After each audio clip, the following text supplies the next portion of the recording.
الحمد لله نحمده ونصلي على رسوله الكريم اما بعد فاعوذ بالله من الشيطان الرجيم بسم الله الرحمن الرحيم والذين آمنوا اشد حبا لله وقال النبي صلى الله عليه وسلم اللهم اجعل حبك احب الاشياء الي واجعل خوفك اخوف الاشياء الي وقطع عني حاجات الدنيا بالشوق إلى لقائك وإذا أقررت أعين أهل الدنيا من دنياهم فأقرر عيني من عبادتك وقال النبي صلى الله عليه وسلم اللهم اجعل حبك اللهم ارزقني حبك وحب من يحبك وحب عمل يقربني إلى حبك قرآن مجید کی آیت اور نبی صلی اللہ علیہ وسلم کی احادیث پڑھی ہیں. اللہ تعالیٰ سے دعا ہے اللہ تعالیٰ صحیح طرح سے بات کہنے کی، ہم سب کو سننے کی، سمجھنے کی، اور پھر اللہ ہم سب کو عمل کی توفیق عطا فرمائے.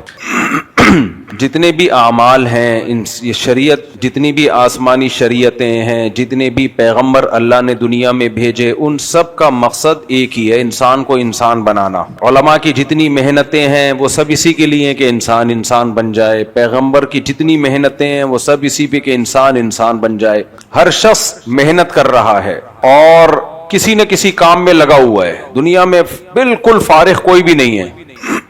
حتیٰ کہ جو سارا دن سو رہا ہے نا، وہ بھی کچھ کر رہا ہے. سونا بھی ایک عمل ہے. پڑا ہوا ہے تو یہ بھی کچھ کر رہا ہے. فارغ صرف وہ ہوتے ہیں جو مر گئے، مردہ ہو گئے، وہ کچھ نہیں کر رہے ہوتے. ہم ان کے ساتھ کر رہے ہوتے ہیں، ان کو غسل دے رہے ہیں، کفن دے رہے ہیں، جنازہ پڑھ رہے ہیں، دفنا رہے ہیں. وہ بیچارے کچھ بھی نہیں کر سکتے. تو پیدا ہوتے ہی انسان، بلکہ ماں کے پیٹ میں جب جان پڑتی ہے نا، اسی وقت سے شروع ہو جاتا ہے، لاتے مارتا ہے. جو بچے ایکٹیو ہوتے ہیں نا، ماں کے پیٹ میں ہی ایکٹیو ہوتے ہیں. وہ جب پورے مکمل ہو جاتے ہیں تو ماں کو پتا چل رہا ہوتا ہے کہ یہ ایکٹیو ہے یا سست ہے. تو ماں کے پیٹ میں ہی گھوم رہے ہوتے ہیں. بس نہیں چل رہا ہوتا کہ مارکیٹ میں پہلے آ جائیں. وہ ان کی جینز میں ایکٹیونیس شامل ہوتی ہے. جو سست بچے ہوتے ہیں بچپن سے ہی سست ہوتے ہیں. تو ایک بچے کو آپ یہاں بٹھائیں، بیٹھا رہے گا یہاں پہ، لیکن کچھ ایسے ایکٹیو ہوتے ہیں ایک سیکنڈ کے لیے نہیں بیٹھتے. وہ پھتکتے رہیں گے ادھر سے ادھر، ادھر سے ادھر، باتیں بہت کریں گے، پھینکتے رہیں گے لمبی لمبی. یہ ذہین بچے ہوتے ہیں، ماں باپ سے سنبھلتے نہیں ہیں.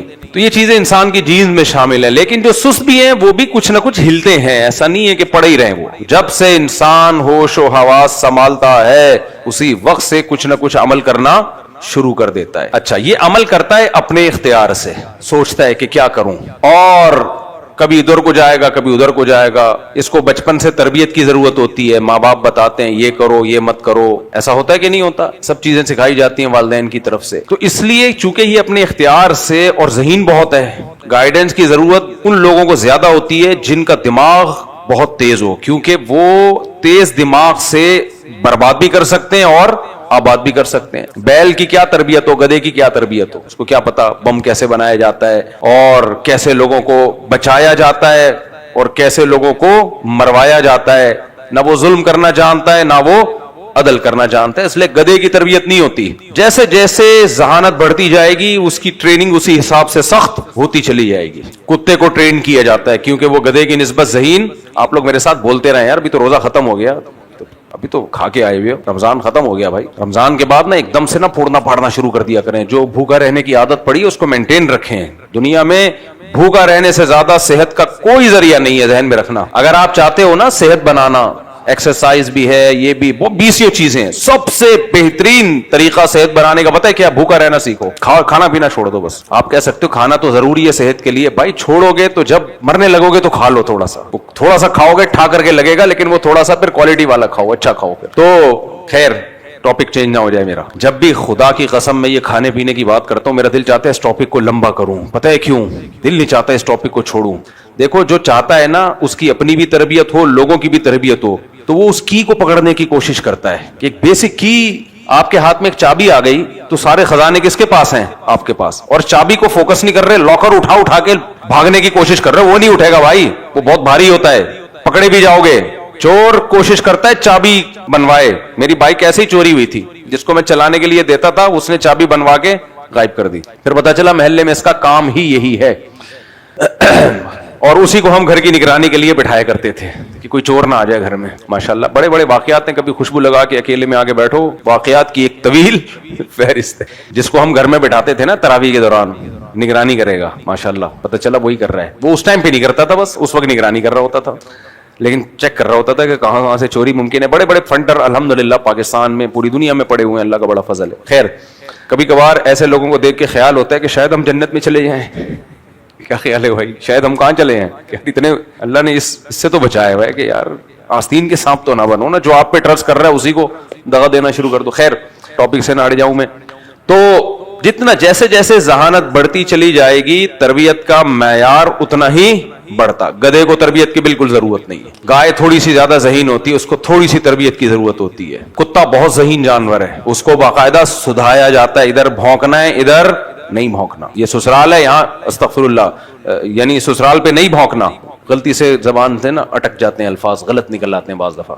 تو میں کہنے والا تھا کہ بھونکنا ہے، لیکن وہ غلط ہو جاتا ہے، نہیں بھونکنا. تو سدھایا جاتا ہے کتوں کو. ہیروئن کی خوشبو دیکھ کے بھونکنا ہے، بدبو ہوتی ہے، سوری خوشبو نہیں، جو چرس ہے ہیروئن کہیں نظر آئے تو بھونکنا ہے اس پہ. اور پھر بھونکنا بھی سکھایا جاتا ہے اس کو، یہ بھی کہ کاٹنا کس کو ہے اور کس پر صرف بھونکنا ہے، یہ بھی سکھایا جاتا ہے. کیونکہ جانور کیا ہے؟ کتا انسان سے زیادہ نہیں، لیکن ویسے ایک ذہین جانور ہے. اس کو تربیت کے بغیر آپ رکھ لیں تو بھائی وہی گلے پڑ سکتا ہے کل آپ کے. تو آپ بتاؤ، انسان کی ذہانت تو کتا ہو، بلی ہو، بکری ہو. بکریاں بھی ذہین ہوتی ہیں. میں نے خود دیکھا، ایک صاحب نے بکری پالی بھی، کنڈی لگا کے بند کرتے تھے، بکری آ کے سینگ سے کنڈی کھول دی، پتلی گلی سے نکل لیتی باہر. میں نے پہلی دفعہ یہ منظر دیکھا. میں نے کہا بڑے بھائی، تو بکری بھی ہلکی چیز نہیں ہے. اور اس سے پتا چلتا ہے بکری کا دودھ بھی ہلکی چیز نہیں ہے. جیسے ایکٹیو بکری ہوتی ہے، بکری کا دودھ پینے والا بھی ایسا ہی ایکٹیو ہوتا ہے. اور بھینس جیسی سست ہے تو اس کا دودھ پینے والا بھی بھینس جیسا بن چکے ہیں. جاتا نہیں، ہم سب بن چکے ہیں. لیکن بہرحال بار بار میں جملہ معترضہ بیچ میں ڈالتا ہوں، یہ بازار کا کھلا دودھ یہ بہرحال اس پیکنگ کے دودھ سے بہتر ہے. یہ جراثیم والا پی لیا کرو بوائل کر کے، یہ اس پیکنگ کے دودھ سے جس میں جراثیم بھی لفٹ نہیں کراتے، اس سے بہرحال کیا یہ بہتر ہے. خیر، تو گائے کو کنٹرول کرنا تھوڑا زیادہ مشکل ہوتا ہے، بھینس کو کنٹرول کرنا آسان کیونکہ سست ہے. گائے تھوڑی سی چست ہے. بکری کو پالنا بہت مشکل کام ہے. میں نے پالی بھی ہے، مجھے پتا ہے. مشہور ہے جسے کوئی غم نہ ہو وہ بکری پال لے. جسے دنیا جو کنوارے چھڑے چھاٹ لوگ ہیں نا، کوئی غم نہیں ہے، وہ بکری پال کے دیکھیں، ایسا تنگ کرتی ہے، اتنا تنگ کرتی ہے، ہر وقت کھاتی رہے گی اور مینگنیاں بنا کے نکالتی رہے گی کیونکہ ذہین جانور ہے. تو اس کو پالنا تھوڑا اور زیادہ مشکل. سمجھ میں آ رہی ہے بات؟ میں آہستہ آہستہ انسان کی طرف آ رہا ہوں، آہستہ آہستہ. جتنا ذہین ہوگا اس کو کنٹرول کرنا، اس کی ٹریننگ کرنا اتنا زیادہ مشکل. اسی وجہ سے ذہین بچوں کو پالنا مشکل ہے، بے وقوف بچوں کو پالنا آسان. تو اب کیا ہے؟ انسان تو میرے بھائی اشرف المخلوقات ہے. انسان کو فضیلت ہی اس دماغ کی بیس پہ ہے. اس کو جو اللہ نے کھوپڑی عطا کی ہے، وہ کھوپڑی کسی مخلوق کو عطا نہیں کی. وَعَلَّمَ آدَمَ الْأَسْمَاءَ كُلَّهَا ثم عرضهم على الملائكة فقال انبئوني باسماء هؤلاء ان كنتم صادقين. جب انسان کو بنایا جا رہا تھا، شیطان نے بھی اعتراض کیا اور فرشتوں کو بھی اشکال ہوا کہ یہ جس مادے سے بنایا جا رہا ہے، مٹی اور پانی کے ملاپ سے بنایا جا رہا ہے، اور اس میں خواہشات کا ایک طوفان ہے. یہ خواہشات پوری کرنے کے لیے لوگوں کو مارے گا، پیٹے گا، بم بنائے گا، لڑے گا. زمین میں فساد، جب تک انسان دنیا میں نہیں آیا زمین میں فساد کے علاوہ سب کچھ تھا. سمجھ میں آ رہی ہے بات کہ نہیں آ رہی ہے؟ جب تک انسان زمین پہ نہیں تھا زمین میں فساد نہیں تھا. تھوڑا سا فساد تھا، وہ شیر کو بھوک لگتی تھی تو ہرن پہ شکار کر کے کھا جاتا. ایک ہرن مرتا نا، وہ تو ویسے بھی مرنا تھا بیچارے نے، یہ ہو جاتا. اور کیا ہوتا؟ اور شیر کتنے تھے جنگل میں؟ شیروں کی تعداد ہمیشہ کم رہی ہے، ہرن بہت زیادہ ہوتے تھے. یہ چل رہا تھا سیٹ اپ، اس سے زیادہ فساد نہیں ہوتا تھا. اور یہ فساد تو فطرت کی تکمیل کا حصہ تھا نا، شیر کو بھی تو پیٹ بھرنا تھا نا، تو اللہ نے نظام بنایا ہوا تھا. اور ماہرین نے لکھا ہے کہ اگر یہ جنگل میں درندے نہ ہوں ہرن کو کھانے والے تو جنگل کی حیات ہی ختم ہو جائے. کیونکہ وجہ اس کی ہے کہ یہ اتنے ہرن پیدا ہو جائیں گے اور اتنے جانور گھاس پھوس کھانے والے پیدا ہو جائیں گے کہ یہ جنگل کی ہریالی کھا کے ختم کر دیں گے. تو اللہ نے ان کے ریشو کو، گروتھ ریشو کو، آبادی کو کنٹرول کرنے کے لیے شیر پیدا کیا ہے اور چیتے ویتے پیدا کیے اللہ تعالیٰ نے. تو یہ ایک نظام ہے خدا کا. فساد نہیں تھا. فرشتوں نے کہا جس دن یہ انسان دنیا میں آیا، مارکیٹ میں ان ہوا، اس نے کیا مچا دینی ہے؟ بولو نا کیا ہو گیا؟ اب عید ختم ہو گئی ہے بھائی، عید ختم ہو گئی ہے، تباہی پھیلا دینی ہے اس نے. کیوں؟ فرشتے جانتے تھے یہ کیا ہے، اس کے پاس کھوپڑی بہت تیز ہے. خواہشات ایسے ہی ہیں جیسی جانوروں میں ہوتی ہیں، لیکن ان خواہشات کی تکمیل کے لیے جانوروں کے پاس وہ انسٹرومنٹ ہی نہیں ہے کہ جس سے وہ فساد پھیلا سکے. کیوں نہیں ہے؟ ان کے پاس وہ صلاحیت ہی نہیں ہے کہ وہ انسٹرومنٹ بنا سکیں. جس چیز کو فرشتوں نے انسان کی تخلیق پہ اعتراض کا ذریعہ بنایا، اسی چیز کو اللہ نے انسان کی وجہ تخلیق بتایا. اللہ نے فرمایا اسی لیے تو پیدا کر رہا ہوں. کیا ہے؟ ذہین ہے. اور ذہانت کی دھاک فرشتوں کے سامنے بٹھانے کے لیے اللہ نے مثال کیا دی. دیکھو قرآن جو میتھڈ آف ٹیچنگ بتاتا ہے نا قرآن، وہ بڑا نیچرل ہے. ہمارے یونیورسٹی میں پتہ ہے کیا ہوتا ہے؟ ہمارے دور میں ہوتا تھا، ہو سکتا ہے صحیح ہو گیا ہو. اس میں یہ ہوتا ہے کہ ٹیچر پڑھا رہا ہوتا ہے اور طلبہ بیٹھ کے کر کے رٹا لگا کے سن رہے ہوتے ہیں. یہ میتھڈ آف ٹیچنگ نیچرل نہیں ہے. قرآن یہ بتانا چاہتا تھا کہ آدم علیہ السلام بہت ذہین ہے، ان میں علم سیکھنے کی صلاحیت ہے. یہ بتانا چاہتا تھا نا. اللہ ویسے ہی کہہ دیتے کہ دیکھو یہ آدم جو ہے اس کو میں نے بہت ذہین بنایا ہے، تو ٹھیک ہے یہ اس کی اولاد دنیا میں فساد پھیلائے گی، لیکن اس کے اندر علم کی صلاحیت ہے، نالج حاصل کرنے کی صلاحیت ہے. تو انہی میں اچھے لوگ بھی پیدا ہوں گے نالج حاصل کر کے. جہاں ظالم پیدا ہوں گے وہاں عادل بھی پیدا ہوں گے. جہاں مجھے انکار کرنے والے ہوں گے وہاں میرے لیے قربانیاں دینے والے بھی. جہاں ظلم کے لیے قربانیاں دینے والے وہاں مظلوم کے لیے بھی تو جانے دینے والے ہوں گے. جہاں ایسے میزائل بنیں گے جن میزائلوں کا مقصد مظلوموں کا خون چوسنا، وہاں غوری میزائل بھی تو بنیں گے. کیا خیال ہے بھائی؟ جہاں بم بنیں گے دنیا کو تباہ کرنے کے لیے، وہاں ایٹم بم دنیا پہ اپنی دھاک بٹھانے کے لیے، اپنے ڈیفنس کے لیے بھی تو بنیں گے. تو اللہ تعالیٰ یہ بتا سکتے تھے نا فرشتوں کو، بٹھا کے ادھر آؤ میں تمہیں بتاتا ہوں یہ ہوگا. نا اللہ نے کیا کیا؟ کچھ نہیں جواب دیا. بس بتایا میں جو جانتا ہوں وہ تم نہیں جانتے. فی الحال اجمالی جواب، ڈیٹیل سے بعد میں آئے گا جواب. تفصیلی جواب اگلے شمارے میں. وہ تفصیلی جواب کیا جب آدم علیہ السلام کو بنایا، انہیں چیزوں کے حقائق سکھا دیے. علم آدم الاسماء کلہا، ہر چیز کے اسماء بتائے، نام بتائے. نام کا مطلب یہ حقائق جس سے آگے دنیا میں زمین میں انہوں نے سروائیو کرنا تھا. دیکھو فرشتوں نے ترقی کی ہے. 1000 سال پہلے جو فرشتہ جس پوائنٹ پہ تھا آج بھی اسی پوائنٹ پہ. اس کو زمین کو سمجھنے کی صلاحیت ہی نہیں ہے ان میں. تو اللہ تعالیٰ نے آدم علیہ السلام کو ان تمام چیزوں کے حقائق سکھائے. آدم علیہ السلام نے سیکھ لیے. پھر اللہ نے ایک ورک شاپ کا انعقاد کیا. بلایا فرشتوں کو، تم ان چیزوں کے نام بتاؤ. انہوں نے کہا نہیں پتا. آدم علیہ السلام کو کہا بتاؤ، فوراً نام بتائے. پھر اللہ نے دلیل کے بعد دعویٰ کیا، الم اقل لکم، میں نے تمہیں کہا نہیں تھا، اعلم ما لا تعلمون، جو کچھ اس کے بارے میں جانتا ہوں وہ تم نہیں جانتے. یہ جو میتھڈ آف ٹیچنگ ہے نا، یہ ہے خاندانی. سمجھ رہے ہو کہ نہیں سمجھ رہے؟ پورا ماحول بنا کے بات کو سمجھایا جائے. اس کی اور بھی ہمیں مثالیں ملتی ہیں قرآن و سنت میں. نبی صلی اللہ علیہ وسلم کی حدیثوں میں تو بہت مثالیں ملتی ہیں اس کی. آپ مثال پہلے دیتے تھے اور بعد میں سمجھایا کرتے تھے. صحابہ سے مثال قائم کر کے خود پوچھتے تھے بتاؤ اس کا کیا آنسر ہوگا. وہ خود جب جواب دیتے فرمایا ہاں یہ خود اگلوایا جاتا. تو اس میں اللہ نے بتا دیا کہ آدم علیہ السلام اور ان کی اولاد تھوڑی بہت ذہین نہیں بلکہ بے انتہا ذہین. اب مجھے ایک بات بتاؤ، کتے کو تو ٹریننگ کی ضرورت ہے بھائی، گائے کو بھی تھوڑی سی ٹریننگ کی ضرورت ہے، بکری کو بھی کنٹرول کرنا پڑتا ہے. میں اور آپ ایویں بغیر کسی کنٹرولنگ جو مرضی کرتے پھرو، کوئی تربیت نہیں، کوئی سکھانے والا نہیں. کیا خیال ہے بھائی؟ کوئی عقل میں آنے والی بات ہے؟ ہر آدمی کہتا ہے مجھے کیا ضرورت ہے تربیت کی، میں تو نیک پیدا ہوا تھا، نیک ہوں. تربیت دو طرح کی ہوتی ہے، ایک مادی تربیت، ایک روحانی تربیت.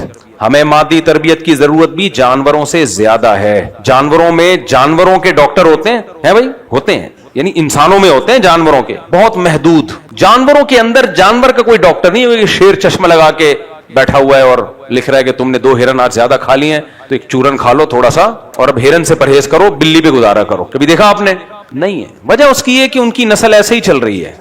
فطرت نے بڑی بڑی چیزیں جو ان کے فائدے کی تھیں، جو مادی فائدے کی تھیں، وہ آٹومیٹیکلی ان کو سکھا دی ہیں. لہذا مزید گائیڈنس کی ان کو ضرورت نہیں ہے. میں اکثر بیانات میں ایک مثال دیتا ہوں. دیکھو بکری کا بچہ پیدا ہوتے ہی اپنی ماں کا دودھ پیتا ہے. اگر آپ اس کے سامنے آگ کا انگارہ ڈالیں وہ کبھی بھی نہیں اٹھائے گا. گوشت بنا کے رکھ دیں اس کے سامنے، تکے کباب، چپلی کباب اور نہاری، بریانی اور بھنڈی، جو مرضی، بھنڈی تو شاید کھا لے، سبزی ہے، نہیں کھائے گا کسی بھی چیز. لیکن انسان کے بچے کے سامنے آپ کچھ بھی رکھ دو، سب کچھ گند بھی کھا جائے گا اٹھا کے. تو اس سے ہمیں کیا پتا چلا؟ انسان کو مادی تربیت کی ضرورت جانور سے کم ہے یا زیادہ ہے؟ زیادہ ہے. تبھی بار بار ماں باپ سمجھاتے رہتے ہیں, پھر تھوڑا ہم بڑے ہوتے ہیں ڈاکٹر سمجھانا شروع کر دیتے ہیں, کیونکہ وہاں ماں باپ کا علم بھی ناقص, پھر ڈاکٹر بتاتے ہیں. اب تو ڈاکٹروں کی دنیا ایک الگ دنیا بن چکی ہے, اتنی گائیڈنس مل رہی ہے یوٹیوب پہ, اور یونائٹڈ نیشن کا جو WHO ہے, ہیلتھ کا ادارہ ہے, اس کی طرف سے اتنی گائیڈنس, بھائی برگر چھوڑ دو, بھائی چپس. بتاؤ مجھے, اگر ڈاکٹر نہ کہتے برگر چھوڑو, دنیا چھوڑتی برگر؟ دنیا چھوڑ دیتے, برگر نہیں چھوڑتے. چپس چھوڑ دیتی دنیا, چینی چھوڑ دیتی دنیا, سگریٹ چھوڑتی دنیا, سب سگریٹ پی رہے ہوتے دبا کے ایسی کی تیسی. یہ تو ہمیں کیا پتا کہ سگریٹ میں نقصان ہے؟ کوئی نظر آتا ہے نقصان؟ کوئی روٹی کھانے سے, گندم پھوڑ پھاڑنے سے, زیادہ کھانے سے, پیزے برگر کھانے سے فوری طور پہ کوئی پتہ چلتا ہے؟ کچھ بھی نہیں پتہ چلتا. یہ تو ڈاکٹروں نے بتا کہ بھائی مت کھاؤ مت کھاؤ مت کھاؤ, شوگر ہو رہی ہے, اس سے بلڈ پریشر کی بیماری ہو رہی ہے, اس سے لوگوں کو فالج ہو رہا ہے, وغیرہ وغیرہ وغیرہ وغیرہ. پہلے ہمیں یاد ہے بچپن میں جتنا موٹا آدمی ہوتا تھا زیادہ طاقتور سمجھا جاتا تھا, جتنا بھاری بھرکم ہوتا کیا سمجھا جاتا؟ طاقتور. ڈاکٹروں نے یہ کانسیپٹ کلیئر کر دیا, بھائی موٹا ہونا طاقتور ہونے کی علامت نہیں ہے, باریک ہونا چاہیے. کمر ایسی ہو CID والوں کو بھی نہ ملے, اتنی پتلی کمر ہو, صرف اتنی ہو کہ ناڑا باندھ سکو آپ, بیلٹ باندھ سکو. اب دیکھو لوگ جم میں جا کے کمر غائب کرنے کی کوشش کر رہے ہیں. ہو رہا ہے کہ نہیں ہو رہا؟ ہاں کچھ لوگ نہیں کر رہے, لیکن کانسیپٹ ان کے کلیئر ہیں. کانسیپٹ ان کا کلیئر ہے کہ بھائی موٹاپا بری چیز ہے. وہ نہ کر سکے موٹاپا کم, وہ الگ بات ہے. نہیں ان کا دل چاہتا ہے یار مر جائیں, کوئی مسئلہ نہیں ہے, جنازہ کندھا دینے والوں کو تھوڑی سی ٹینشن ہوگی, باقی کوئی پرابلم نہیں ہے. لیکن اویئرنیس آئی نا, یہ کیا انسان نے خود سیکھی ہے؟ یہ اگر ڈاکٹروں کی یہ گائیڈنس نہ ہوتی تو موٹاپا کتنا زیادہ ہوتا, آپ اندازہ لگاؤ. یہ تو اتنی گائیڈنس کے بعد بھی اتنا موٹاپا ہے, اگر نہ ہوتی تو کیا ہوتا. لیکن آپ نے شیر چیتے لومڑیوں میں موٹاپا دیکھا؟ انہیں کسی نے نہیں بتایا کہ بھی برگر مت کھاؤ, یہ مت کھاؤ. فطرت نے ان کو اتنا ہی کھلانا سکھایا ہے جو ان کی باڈی کے لیے ضروری, تبھی ان میں نہ فیٹ. میں نے نہیں کبھی دیکھا بھینس ہارٹ اٹیک سے مری ہو. ہاں جو انسان گائے پالتے ہیں وہ گائے ہارٹ اٹیک سے مرتی ہے, کیونکہ انسان اپنی مرضی کا کھلاتا ہے اس کو. جو قربانی کے جانور ہے نا, سب کی بات نہیں کر رہا, بعض جانور ایسے ہوتے ہیں, مجھے تو لوگ بتاتے رہتے ہیں, کہتے ہیں مفتی صاحب اس سال ہمارا یہ جانور نہیں بکا تو یہ 1-2 مہینے میں ویسے ہی مر جائے گا. میں نے کہا کیوں؟ کہتے اس کو اتنا گھی پلا دیا ہے ہم نے, اور اس کو چاکلیٹیں کھلائی ہیں جو فیکٹریوں سے بچی ہوئی, کہ اتنا موٹا آلو اتنے کھلا دیے ہیں, اتنا موٹا ہو گیا ہے, اس میں کولیسٹرول کا ڈبہ بن چکا ہے. یہ دعا کرو کسی کو پہنا دے ہم جلدی سے, تاکہ کاٹ دے بقرعید میں, کیونکہ اگر یہ نہیں ہوا نا تو ہم اس کو آغا خان تھوڑی لے کے جائیں گے اس کی سرجری کے لیے, یہ مر جائے گا. اور ہوتا ہے, میں سب کی بات نہیں کر رہا بھائی, بیچاروں کا, لوگوں کا بزنس بھی بعض دفعہ تباہ ہوتا ہے. وہ میں نے ایک بات کی تھی نا, دیسی گھی اتنا مہنگا پڑ رہا ہے, اس پہ بہت سارے تاجروں نے مجھے کہا کہ یار ہمارا تو بٹا بٹھا دیا آپ نے. تو وہ انہوں نے پھر مجھے ایک چیز بتائی, لاجک کی بات تھی.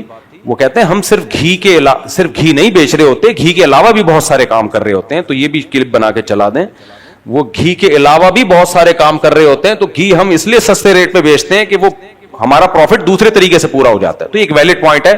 تو میرا مقصد کسی کے بزنس کو تباہ کرنا نہیں تھا, میرا مقصد صرف بتانا تھا خالص چیز ملنا بہت مشکل کام ہے. لیکن باقی کچھ میرے جاننے والے ایماندار تاجر ہیں جو اوریجنل گھی بیچ رہے ہیں, لیکن وہ کہتے ہیں ہم سستا اس لیے بیچتے ہیں کہ یہاں تو ہمیں گھی پروفٹ نہیں دے رہا, لیکن پھر وہ گائے کے بچے سے ہم قیمت نکال لیتے ہیں, گائے بھی بکتی ہے, اس کے بچے بھی بکتے ہیں, وغیرہ وغیرہ, گوشت بکتا ہے, اور بہت سارے طریقے ہوتے ہیں, مکھن سے ہم نکال لیتے ہیں اس کی ویلیو, وغیرہ وغیرہ. خیر, تو آپ نے نہیں کبھی دیکھا ہوگا ہرن ہارٹ اٹیک سے مر گیا, شیر مرتے ہیں بڑھاپے میں, یا کوئی ہزاروں میں کوئی ایک آدھ کو کوئی بیماری ہو جائے.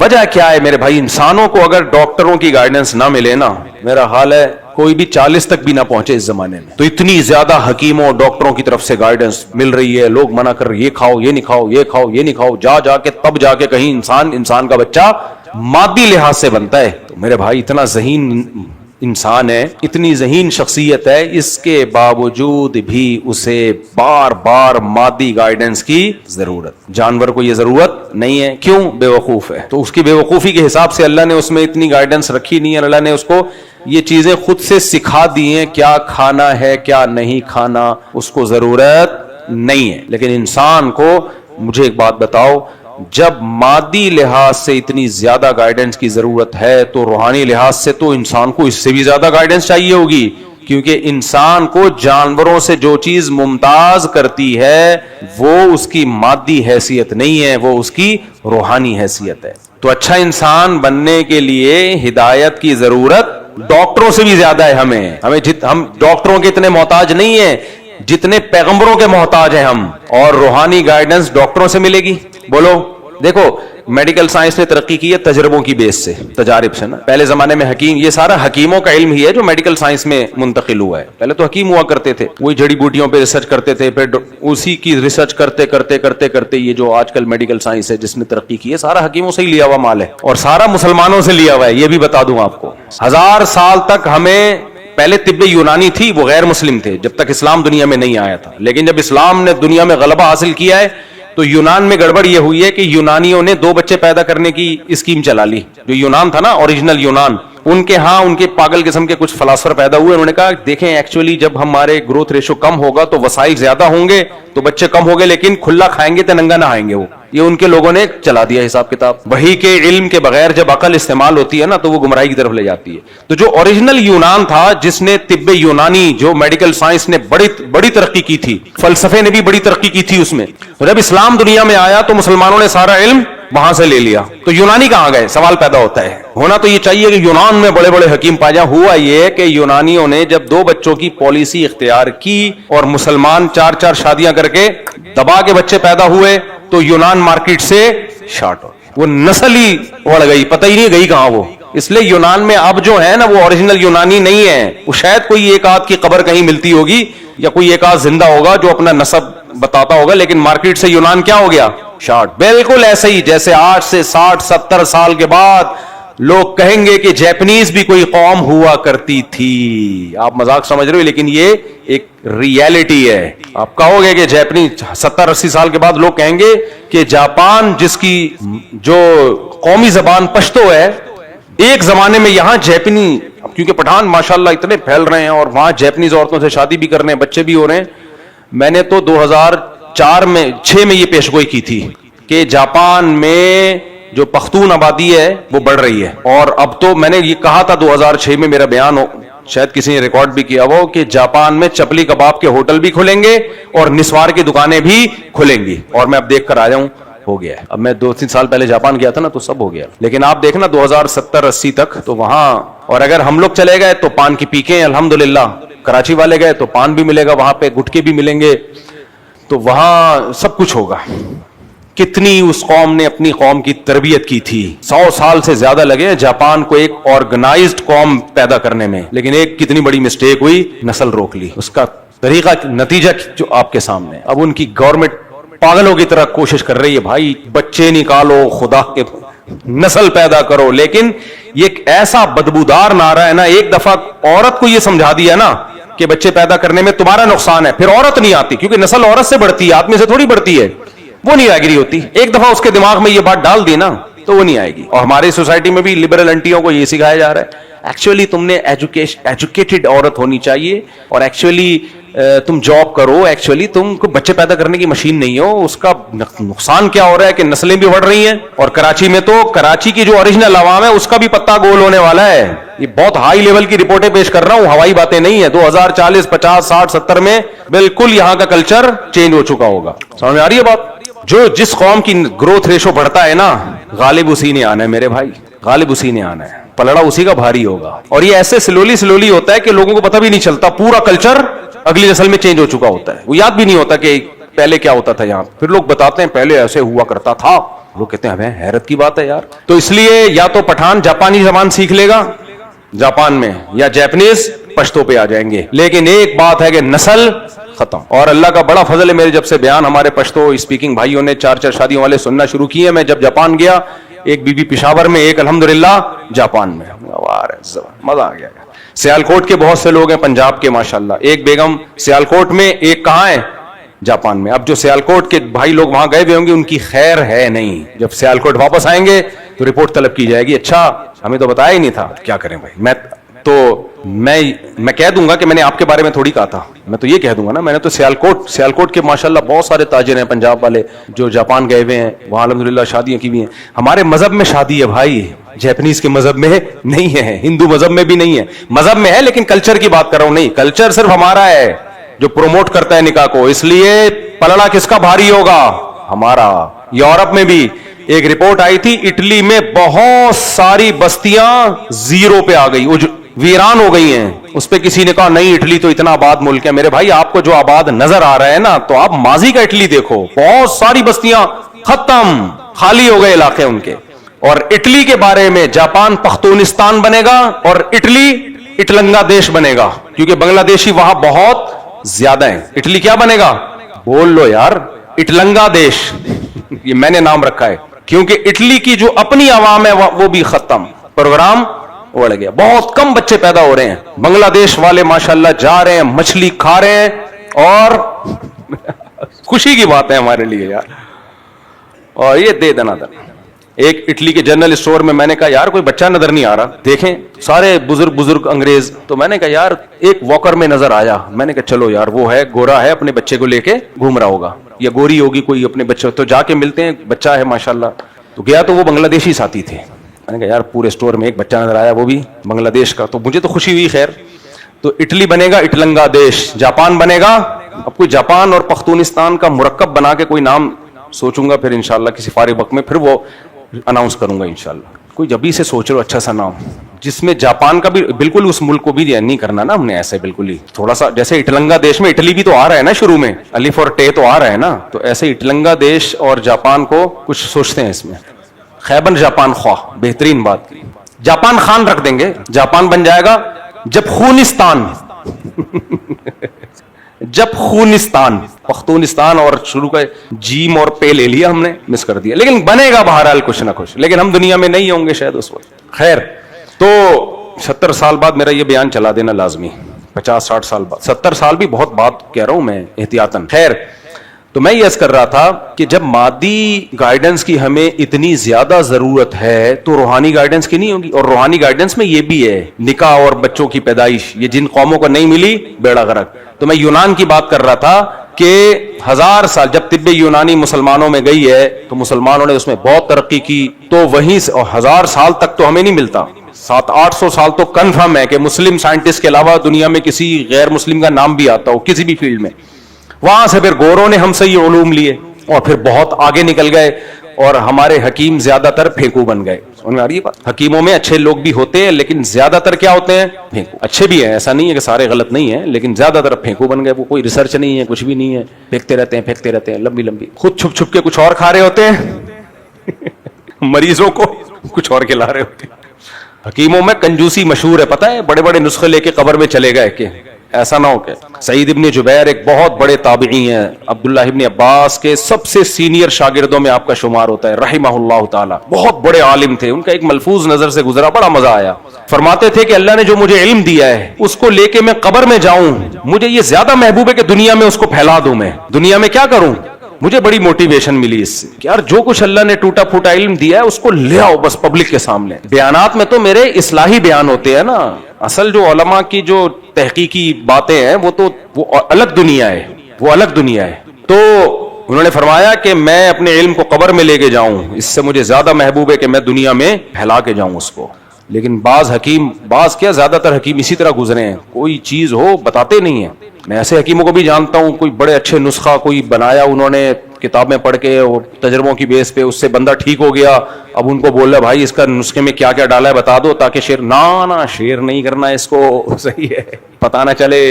یار یہ تو بخل ہے نا, کیا خیال ہے, بتا دو کیا جا رہا ہے. لیکن عجیب بات یہ ہے کہ جو بتاتے ہیں پھر اللہ برکت بھی انہی کے مال میں دیتا ہے. جو بھی علم پھیلائے گا نا, دیکھو بخل جو ہے نا صرف پیسے کا نہیں ہوتا. آپ کے پاس کوئی اچھی نالج ہے اس کا بھی بخل ہوتا ہے, کیونکہ آپ کو ڈر ہوتا ہے یہ نالج میں نے شیئر کر دی تو لوگ تو فائدہ اٹھائیں گے اس سے, اور میں تو پیچھے چلا جاؤں گا, لوگوں کو فائدہ ہو جائے گا, اب لوگ میرے ہی محتاج رہیں.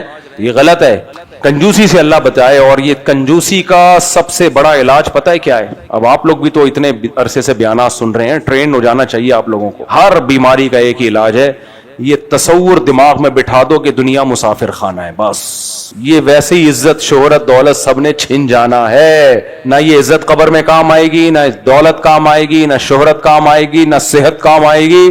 تو کچھ چھوڑ کے چلے گئے لوگوں کے فائدے کے لیے تو یہ کام آ جائے گا. کیا خیال ہے؟ اللہ کو تو پتا ہے نا کہ کس کی تحقیق ہے, کس کی ریسرچ ہے. تو اصل فائدہ تو کاپی رائٹ تو اللہ نے آپ کو آلریڈی دیا ہوا ہے. تو اس لیے جب انسان یہ سمجھتا ہے دنیا سے ہم نے جانا ہی جانا ہے, تو پھر اللہ کے علاوہ کسی کی پرواہ نہیں ہوتی اس کو. لوگ تعریف کریں اچھی بات ہے, نہیں کریں چلتا ہے, مارکیٹ میں یہ بھی چلتا ہے.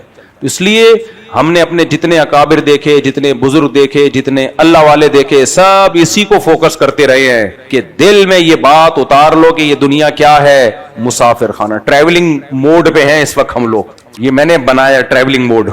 انسان کے دو موڈ ہوتے ہیں نا, ایک وہ سمجھتا ہے کہ میں بس یہیں پر ہوں, تو ایک ہوتا ہے سفر کرتا ہوا جا رہا ہوتا ہے, یہ ایک موڈ ہے. تو اپنے آپ کو کیا سمجھنا ہے, ہم لوگ فرشتوں نے اور اللہ نے ہمارا جو بٹن دبایا ہے نا, جیسے موبائل میں ہم سائلنٹ موڈ پہ لے آتے ہیں بٹن دبا کے, تو ہم کس موڈ پہ ہیں, ٹریولنگ موڈ. آخرت میں ہم ٹریولنگ موڈ میں نہیں ہوں گے, وہ اصل گھر ہے ہمارا. تو جب یہ تصور دماغ میں بٹھا لے آدمی, بس پھر مزے ہی مزے. یا تھوڑا سا پانی پلا دیے گا ذرا. تو اب سمجھو, جب میرے بھائی مادی ہدایت کے لیے ہمیں اتنی ضروری ہے گائیڈنس بات بات پہ, تو روحانی ہدایت کے لیے اس سے بھی زیادہ ضروری ہے. تو روحانی ہدایت کسے کہتے ہیں؟ بسم اللہ. دیکھ لو پاکستان میں حال کیا, الحمدللہ. گلاس شیشے کا ہونا چاہیے, پلاسٹک کے برتن صحت کے لیے اچھے نہیں ہیں, لیکن شیشے کا رکھ نہیں سکتے. پوچھو کیوں, پتا ہے آپ کو کیوں؟ غائب ہو جائے گا. یہ چل رہا ہے مارکیٹ میں یار. نمازیوں, یہ جمعہ پڑھنے آنے والے نمازیوں کی باتیں کر رہا ہوں میں.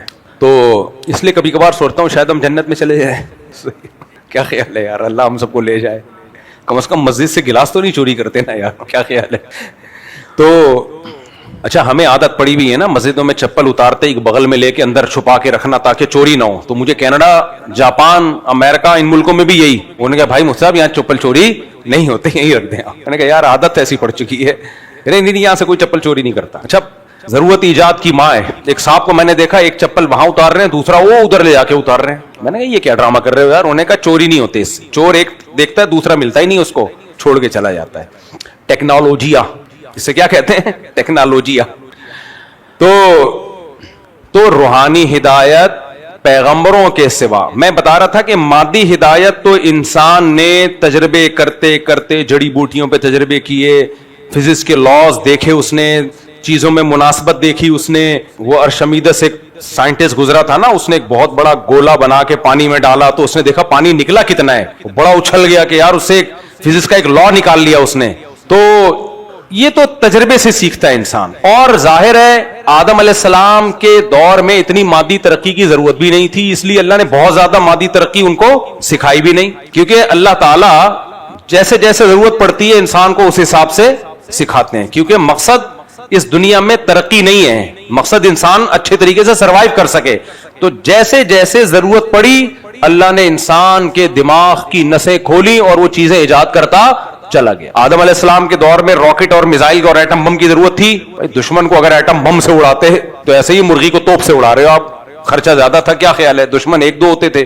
نہ ٹریکٹر کی ضرورت تھی, بھائی بیل سے ہل چلاؤ, اتنے ٹماٹر آلو پیاز پیدا ہو جائیں گے, آدم علیہ السلام کے پورے پریوار کے لیے کافی. اور زیادہ تر جنگلوں میں شکار کر کے لوگ کھایا کرتے تھے. اسماعیل علیہ السلام کا گزر بسر کیسے تھا, شکار کرتے تھے جنگل میں, جو حلال جنگلی جانور ہیں ان کا شکار کرتے تھے. یہ اسماعیل علیہ السلام کا گزر بسر تھا اس سے. تو شکار کے لیے ظاہر تیر ایجاد کیا ہوگا انہوں نے.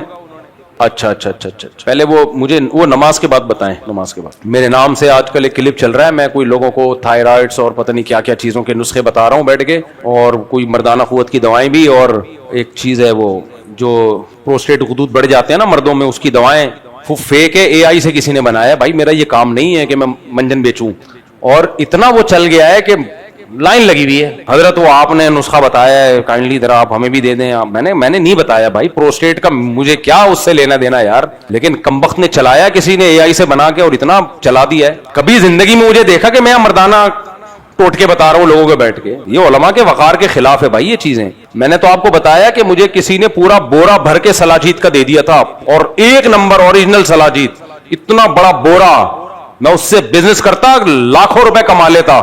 میں نے کہا نہیں بھائی یہ بزنس ہم نے نہیں کرنا بھائی, کیونکہ اس پہ چھاپ لگی ہوئی ہے مردانہ قوت, سلاجید پہ چھاپ لگی ہوئی ہے نہیں, وہ بہت ساری چیزوں کے لیے, لیکن اس پہ چھاپ یہ لگی. میں کیوں اپنا امیج خراب کروں بھائی, ہم قیامت کے دن ہمارے ابا پکڑیں گے ہم کو, بیٹا تو کیا کر کے گیا ہے میرے مرنے کے بعد, ہمارا خاندانی کام, یہ ہمارے خاندان پہ تو ایک بول. دیکھو یہ کوئی مردانہ قوت کی دوائیں بیچنا برا کام نہیں ہے, لیکن ہر کام ہر ایک پہ سوٹ نہیں کرتا. کچھ چیزیں علماء کے وقار کے خلاف ہوتی ہیں. میں نہیں کہہ رہا میں صاحب وقار ہوں, لیکن ایک علم کی طرف نسبت تو ہے نا, اس نسبت کی تو لاج رکھنی چاہیے انسان کو. تو میرے پاس تو غیر اخلاقی طریقے سے پیسہ کمانے کے کروڑوں روپے کمانے کے طریقے ہیں, کیونکہ لوگوں کو پتا ہے 4 شادیوں کی بات کرتا ہوں, 4 شادیوں پہ کتاب لکھی, تو لوگ آگے پوچھ بھی رہے ہوتے ہیں حضرت کچھ بتا دیں یار. تو میں اگر بتانا شروع کر دوں, یہ حکیموں سے کانٹیکٹ کر لوں, ہاں بھائی بیچ دوا اور یا ڈاکٹروں سے رابطہ کروں تو میں تو لاکھوں روپے کما لوں یار بیٹھے بیٹھے, نام اپنا استعمال کروں, لاکھوں نہیں کروڑوں کما سکتا ہوں, لیکن وقار کے کیا ہے خلاف ہے, اللہ کے وقار کے خلاف. اور ایک طالب علم کو میں نے پکڑا مدرسے میں, وہ یہی کام کر, میں نے کہا یار یا تو دین کا علم چھوڑ دو یا پھر یہ کلینک کھول کے بیٹھ جاؤ, یعنی طالب علم بنو یا پھر یہ کلینک کھول کے بیٹھ جاؤ, دونوں میں سے ایک کام کرو. اگر عالم بننا ہے تو وہ کام کرو جو علماء پہ سوٹ کرتے ہیں, بزنس کرو, پراپرٹی کا بزنس کرو, جانوروں کا بزنس, ویسیوں کام کرو. یہ مردانہ ٹوٹکے اور مردانہ قوت کی دوائیں یہ علماء کے وقار کے خلاف ہیں. اور جو اچھے حکیم ہیں نا وہ بھی ضمنی طور پر یہ کام کر رہے ہوتے ہیں, باہر انہوں نے بڑے بڑے بورڈ اس کے نہیں لگائے ہوئے ہوتے. کسی حکیم کی دکان کے باہر بورڈ لگا ہوا ہے نا مردانہ طاقت, سمجھ لو یہ فارغ آدمی ہے, یہ کوئی ریلیبل آدمی نہیں ہے. تو اب اتنی بات چل پڑی ہے تو ویسے ایک جنرل نالج کی بات بتا دوں, جب تک آپ چل رہے ہو, دیکھ رہے ہو, سن رہے ہو, اس کا مطلب سب کچھ ٹھیک ہے. سمجھ میں آ رہی ہے بات, سب کچھ ٹھیک ہے. ہمیں وہم میں جانے کی ضرورت نہیں ہے. اس کو کم کرو. یہ جو پیٹ کے گر چربی ہے نا یہ سب سے زیادہ نقصان دہ ہے. بھاگو دوڑو, جم جاؤ اور پیٹ کو کیا کرو, کم کرو, بس اس کو فوکس کرو. آدم علیہ الصلوۃ والسلام کے دور میں اتنی ترقی کی ضرورت نہیں تھی. پہیا بہت بعد میں ایجاد ہوا.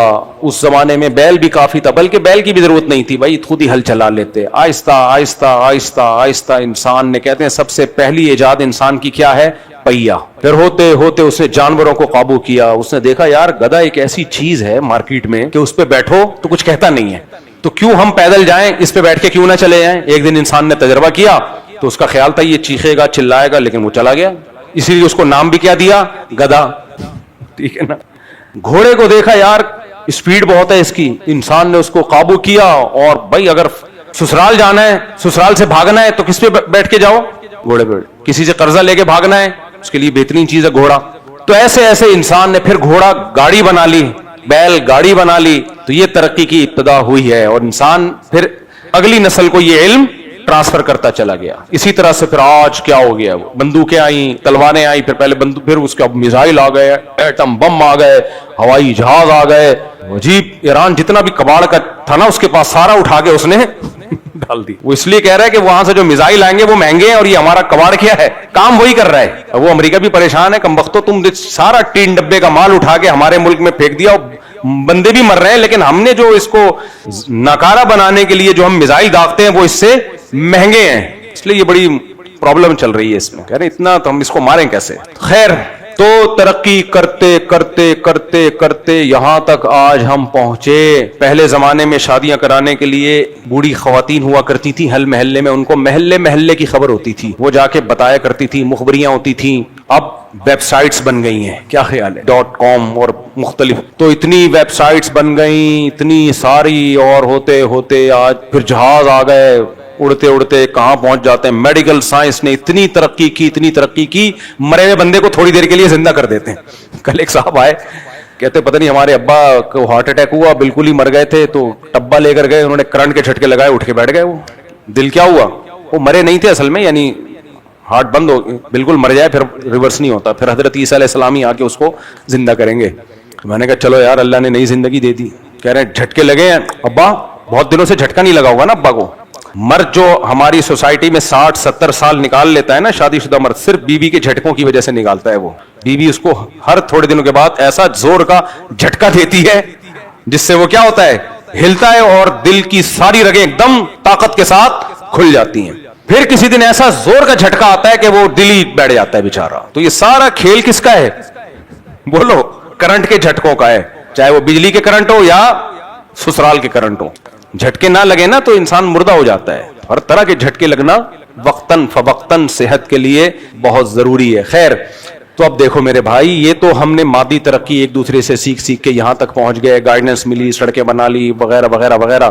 لیکن جو روحانی گائیڈنس تھی نا اس کی ضرورت پہلے دن بھی اتنی تھی جتنی آج ہے. کیونکہ انسان کو انسان جو بنایا گیا وہ مادی ترقی کی بیس پہ نہیں, بلکہ اس لیے اما شاکرن, یہ اللہ کا شکر گزار بنے گا, یہ نیک عمل کرے گا, یہ اچھا انسان بنے گا. تو میزائل کی ضرورت آج ہے, کل نہیں تھی. برگر کے خلاف تقریروں کی ضرورت آج ہے, کل بولو نا نہیں تھی. میٹھا, شوگر صحت کے لیے نقصان دہ, اس کی ضرورت آج ہے, کل نہیں تھی. پہلے تو لوگ شکار کر کے زیادہ تر گوشت ہی کھایا کرتے تھے, سبزیاں کھاتے بھی تھے, تو یہ والی یہ چیزیں نہیں تھیں. جو زیادہ کھایا کرتے تھے, اپنی نیچرل لائف پہ تھے. تو جتنی میڈیکل سائنس کی ضرورت آج ہے کل نہیں تھی, بموں کی ضرورت آج ہے کل نہیں تھی, جہازوں کی ضرورت آج ہے کل نہیں تھی, ٹرینوں کی ضرورت آج ہے کل نہیں تھی, لیکن میرے بھائی انسان کو انسان بنانے کی جتنی ضرورت آج ہے اتنی ہی کل بھی تھی. اب میں اس سے مدعا کیا ہے میرا, تو جب جس چیز کی ضرورت ہو اللہ وہ ضرورت پیدا کرتا ہے. تو انسان کو کل بھی انسان بننے کی ضرورت تھی, اس لیے اللہ نے پہلا انسان ہی پیغمبر بنایا ہے, کیونکہ روحانی گائیڈنس پیغمبروں کے سوا کسی سے نہیں ملتی انسان کو. انسان پہ اگر چھوڑ دیا جائے نا کہ آپ لوگوں کو گائیڈ کرو, تو انسان اپنا فائدہ دیکھے گا سب سے پہلے, اس کو کون گائیڈ کرے گا؟ سمجھ میں آ رہی ہے بات کہ نہیں آ رہی؟ تمہیں کس نے سکھایا جو ہم تم سے سیکھیں؟ وہ کہے گا مجھے تجربے نے سکھایا. نہ انسان کو انسانیت تجربہ نہیں سکھاتی, تجربے نے تو جہیز بھی سکھایا ہے, تجربے نے تو کرپشن بھی سکھائی ہے, تجربے نے پورے یورپ امریکہ کو شراب سکھا دی, تجربے نے پورے یورپ امریکہ کو زنا سکھا دیا, تجربے نے پوری مغربی دنیا کو بوڑھے ماں باپ کو اولڈ ہاؤس میں جمع کرنا سکھا دیا, تجربوں نے فیملی سسٹم کی ایسی کی تیسی کر دی. تجربے تھوڑی انسان کو سکھاتے ہیں روحانیت جس کے لیے انسان کو پیدا کیا گیا وہ ڈائریکٹ اللہ سکھاتا ہے. اور کس کے ذریعے؟ پیغمبروں کے ذریعے. تو اللہ نے پہلا انسان پیغمبر اس لیے بنایا کہ اگر پیغمبر کے بغیر پہلے انسان دنیا میں آ جاتے تو ان پر اللہ کی حجت کیسے تمام ہوتی؟ وہ کہتے ہیں مجھے تو کوئی سکھانے والا نہیں آیا, میں کیسے اچھا انسان بن سکتا ہوں؟ نہیں آئی میرا خیال ہے بات. بہت مشکل ہے یار اس زمانے میں, 4 شادیاں سمجھانا بہت مشکل اور بات سمجھانا بہت. آپ ماشاءاللہ بڑے اچھے لگ رہے ہیں. دیکھو لباس کا نا انسان کی پرسنالٹی پہ بڑا فرق پڑتا ہے. کل یہ تھوڑا ٹاپک سے ہٹ کے میں ایک بات کر رہا ہوں, لیکن بات بڑی مزے کی ہے کیونکہ ایسی ٹاپک سے ہٹ کے باتیں الگ سے پھر آتی نہیں ہیں, تو اس لیے مجھے ٹاپک کے بیچ میں گھسیڑ دیتا ہوں. کل میں نے ایک ویڈیو دیکھی یوٹیوب پہ, اس میں اس نے کہا کہ شلوار قمیض پہنتے وقت 15 چیزوں کا خیال کریں پھر آپ پہ شلوار قمیض جچے گی. مجھے یہ ویڈیو اچھی اس لیے لگی, بڑا اٹریکٹیو عنوان تھا نا, کیونکہ شلوار قمیض ہمارا قومی لباس بھی ہے اور اسلام کے زیادہ قریب ہے. میں نہیں کہہ رہا پینٹ شرٹ پہننا ناجائز ہے یا غیر شرعی ہے, لیکن اسلام کے مزاج کے زیادہ قریب کیا ہے؟ وہ شلوار قمیض ہے, کھلا ڈلا ہوتا ہے تھوڑا سا. دیکھو پینٹ شرٹ پہننا بھی جائز ہے, لیکن امام پینٹ پہن کے تراویحاں پڑھائے وہ زیادہ اچھا لگے گا, یہ شلوار قمیض میں زیادہ اچھا ہے, اس میں روحانیت جھلک رہی ہوتی ہے. تو جائز ناجائز کی بات نہیں میں کر رہا. میرے دل کی آواز کی اس چینل والے نے, وہ دل کی آواز یہ تھی کہ ہم دنیا میں جہاں بھی جاتے ہیں شلوار قمیض والے غریب لگتے ہیں, ایسا لگتا ہے چندہ مانگنے آئے ہوئے ہیں. یہی وجہ ہے کہ باہر ملکوں میں جا کے سعودی عرب میں جائیں گے تو لوگ جبے پہ آ جاتے ہیں, امریکہ کینیڈا جائیں گے تو پینٹ شرٹ پہ آ جاتے ہیں, شلوار قمیض کو چھوڑ دیتے ہیں. اب ہماری تو دلی خواہش ہے کہ دنیا میں کیا پھیلے, ہمارا لباس پھیلے. کیا خیال ہے؟ اس بندے نے بڑی کام کی ویڈیو بنائی اور مجھے یاد نہیں رہا, ورنہ میں اس چینل کا نام بھی شیئر کر دیتا آپ تاکہ آپ خود دیکھ لیتے. اس نے کہا کہ دیکھو شلوار قمیض 15 چیزوں کا خیال کرو گے تو بہت جچے گی آپ پہ. پڑھے لکھے آدمی لگو گے, غریب نہیں لگو گے, ایسا نہیں لگے گا کہ چندہ مانگنے آئے ہو. سمجھ آ رہی ہے بات؟ 15 چیزوں کا خیال کرو. اور پھر اس نے دکھائی تصویریں نا, جو ان 15 چیزوں کا خیال نہیں کرتے وہ شلوار قمیض میں کیسے لگ رہے ہیں. ایسا لگ رہا ہے چپل چرا کے ابھی ابھی بھاگا ہے. اور جو تمیز سے اس 15 چیزوں کا خیال کر کے جنہوں نے کرتا شلوار یا شلوار قمیض سلوائی ہے, کیسے ڈیسنٹ لگ رہے ہیں, ایسے شریف آدمی لگ رہے ہیں, پڑھے لکھے. میں نے فینسی مرغے بھی پالے ہوئے تھے نا, بڑے خوبصورت ڈیسنٹ. اور ہمارے دیسی مرغے ہر وقت ٹینشن میں ہوگا نا کس کو چمبا ماروں اور کیا کروں میں, کون سی مرغی ابھی کنٹرول میں آ رہی ہے کون سی نہیں آ رہی, تو ہر وقت بدماشی میں. اور جو فینسی مرغے باہر سے یورپ سے آتے ہیں کیسے شریف شرفا سے خوبصورت سے. تو ہمارے ایک دوست تھے پشتو تھے, بڑے مزے کے آدمی, میرے مرغیوں کے فارم میں آئے نا. فارم کیا وہ چھوٹی سی جگہ تھی, تو کہنے لگے یار سارے جانوروں کو دیکھنے کے بعد انہوں نے وہ مرغا نہیں جو فینسی مرغا, کہتے ہیں پڑھا لکھا صرف یہی لگ رہا ہے مجھے دیکھنے میں, پڑھا لکھا مرغا صرف یہی لگ رہا ہے. تو ڈیسنٹ اگر چاہتے ہو نا شلوار قمیض میں لگو تو 15 چیزوں کا خیال, جس میں چند جلدی جلدی بتا دیتا ہوں. نمبر 1 کپڑا اچھا ہونا چاہیے. نمبر 2 کلر اچھا ہونا چاہیے, کلر یہ نیلے پیلے بھڑکتے ہوئے جیسے گولے گنڈے کی دکان یہ نہیں ہونا چاہیے. نمبر 3 فٹنگ ہونی چاہیے, بہت چوڑے چوڑے کے 4 آدمی اس شلواروں کے گھیر اتنے بڑے بڑے جا رہا ہے یوں کر کے جیسے پتہ نہیں ہوائیں چل رہی ہے, تو پورے بھائی تھوڑا سا فٹنگ کا پہنو, بالکل ہی چپکا ہوا بھی نہ ہو. اور چوتھی بات اس نے یہ بتایا کہ لمبی گردن ہو تو شیروانی یہ والا کالر, بعض لوگوں کی ٹھگنی گردن ہو تو یہ والا کالر, لمبی گردن ہو تو اب آپ کی گردن ہی ٹھگنی ہے بڑا والا کالر تو آپ اور ٹھگنے لگنا شروع ہو جاتے ہیں.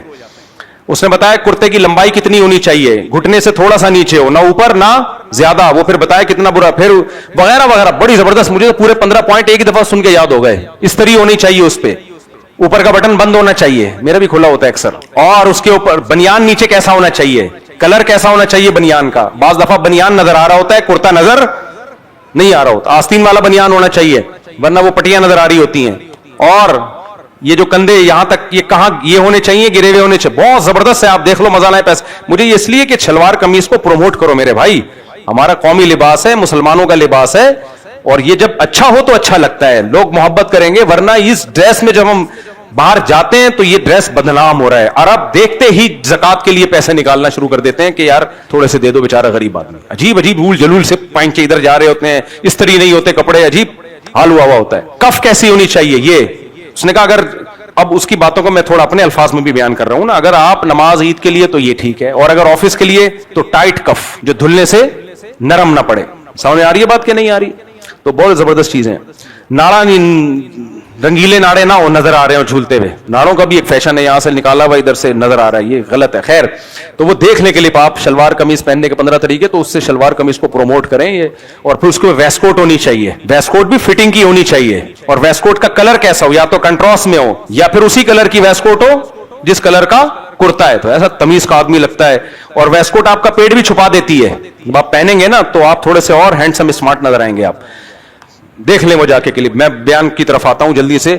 تو خیر بات یہ چل رہی تھی, تو آدم علیہ السلام پہلے انسان پیغمبر کیوں تھے, سمجھ میں آیا؟ اچھا اس نے یہ بھی بتایا, یا کیا کریں, یہ بھی تو تھوڑا سا مسئلہ ہے نا, کہ شلوار قمیص پہ جوگر نہیں, خصا پہنو, پشاوری چپل پہنو, اور اگر جوتے پہننے ہیں شوز وہ بھی کس کلر کے ہوں, وہ واقعی ججرے تھے اس شلوار قمیص. تو پہلا انسان اللہ نے کیا بنایا؟ پیغمبر. کیونکہ اگر وہ پیغمبر کے بغیر ہوتے تو وہ جتنے دن دنیا میں گزارتے وہ اللہ سے کہہ سکتے تھے اللہ میرے پاس تو کوئی آسمانی ہدایت تھی نہیں, کسی پیغمبر کی تعلیمات نہیں تھی, تو اللہ نے آپ ہی کو پیغمبر بنا دیا تاکہ آپ کے بعد جو لوگ آئیں گے آپ سے پوچھیں گے صحیح کیا ہے اور غلط کیا ہے. اس لیے اللہ نے, ڈارون تو کم بخت کہہ گیا کہ پہلا انسان بندر تھا. نہ بندروں کی اولاد نہیں ہے میرے بھائی. اگر بندر ہوتے تو ہمیں گائیڈنس کہاں سے ملتی؟ سارے زانی ہوتے, دیکھ لو نا جن کو گائیڈنس نہیں ملی سارے زنا کر رہے ہیں, نسلیں بڑھ گئیں, سارے چرس پی رہے ہیں. ان ملکوں میں نشہ بہت سے ملکوں میں لیگل ہو گیا ہے, شوق سے لیگل نہیں کیا, اس لیے لیگل کیا کہ سب پی رہے ہیں, تو کس کو روکو بھائی, لیگل کر دو. تو اگر پہلا انسان بندر ہوتا تو نکاح کا رواج نہ ہوتا سوسائٹی میں. بندروں سے تھوڑی نکاح کرنا سیکھا ہے ہم نے, ابا کا احترام بندروں سے سیکھیں گے. جیسے جیسے انسان پیغمبروں کی تعلیمات سے دور ہوا ہے, تو آج مغربی دنیا کا حال دیکھ لو, مادی ترقی عروج پر, روحانی ترقی انتہائی زوال پہ. ہمارے ہاں مادی ترقی عروج پر نہیں ہے, لیکن روحانی ترقی میں ان سے کم از کم آگے ہیں ہم لوگ, ان سے آگے ہیں. ایک غیر مسلم خاتون کا فون آیا چند دن پہلے, اسلام قبول کیا, ہندو سے مسلم کنورٹ ہوئی, اللہ ان کے اسلام کو قبول فرمائے, اور کئی سال ہو گئے, 8-10 سال سے زیادہ ہو گئے. کوئی مسئلہ پوچھ رہا تھا, انہوں نے بتایا, ایجٹ خاتون ہے, بوڑھی خاتون ہے. اصل میں میرے گھر والے پوچھ رہے ہوتے ہیں کیوں فون آیا خاتون کا, ایجٹ خاتون ہے. بھائی خواتین کو مطمئن کرنا دنیا کا سب سے بڑا مشکل کام, تو اس لیے وہ بڈھی خاتون, بڈھی وہ کہیں گے وہ نہ ناراض ہو جائیں, ایجٹ خاتون یعنی جس کا فون آیا وہ نہ کہیں ناراض ہو جائے نا, سمجھ میں آ رہی ہے؟ بہت تمیز سے بات کرنی پڑتی ہے, بہت ہے. ایجڈ خاتون, بزرگ خاتون, تو وہ انہوں نے بتایا کہ کتنی اسلام میں پاکیزگی ہے. رمضان, مسلمانوں کی عیدیں, ایک ہندو مسلمان ہوئی, ان کی کارگزاری میری مجھے ہندوستان کے ایک عالم نے خود بتائی, براہ راست, ایجوکیٹڈ لڑکی تھی. اس نے کہا کہ بھائی مسلمانوں کے جو تہوار ہیں اور غیر مسلموں کے تہوار میں زمین آسمان کا فرق ہے. جس کو اسلام سمجھنا ہو نا, صرف مسلمانوں کے تہوار دیکھ لے. ہر قوم میں ایک سال میں ایک تہوار ہوتا ہے کہ نہیں ہوتا؟ بولو, ہر قوم میں سال میں ایک تہوار ہوتا ہے.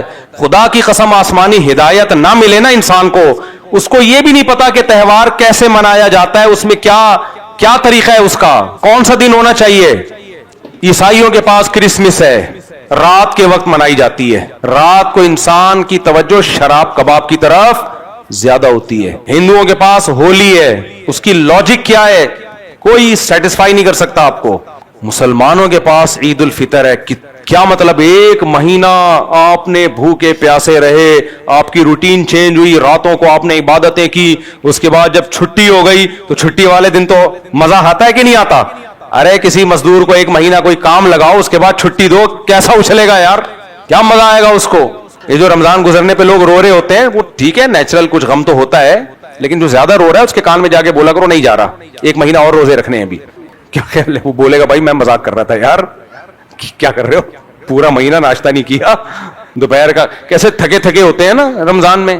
اسے بورنگ سے دن کے وقت میں. بھائی دماغ ہمارا ایکٹیو ہی نہیں ہوتا جب تک پیٹ میں کوئی نوالا نہ اترے.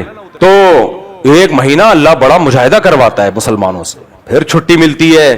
مسلمانوں میں اسکاف ہے, بچیوں میں قرآن کی تلاوت ہے, تہجد ہے, دعائیں ہیں, روزے ہیں, حج ہے, عمرہ ہے, تراویح ہے, زکوٰۃ ہے, صدقہ ہے, خیرات ہے, ماں باپ کی اس کی خدمت ہے, بہن بھائیوں کو جوڑ کے چلنا ہے, رشتہ جوڑنا ہے, خرچ کرنا ہے, مانگنا نہیں ہے, وضو ہے, طہارت ہے. عورت پہ لازم کیا جب حیض و نفاس سے پاک ہو تو غسل فرض ہے اس کے اوپر. ہر مسلمان پر ہفتے میں کم از کم ایک دفعہ غسل کو نبی صلی اللہ علیہ وسلم نے لازم قرار دیا.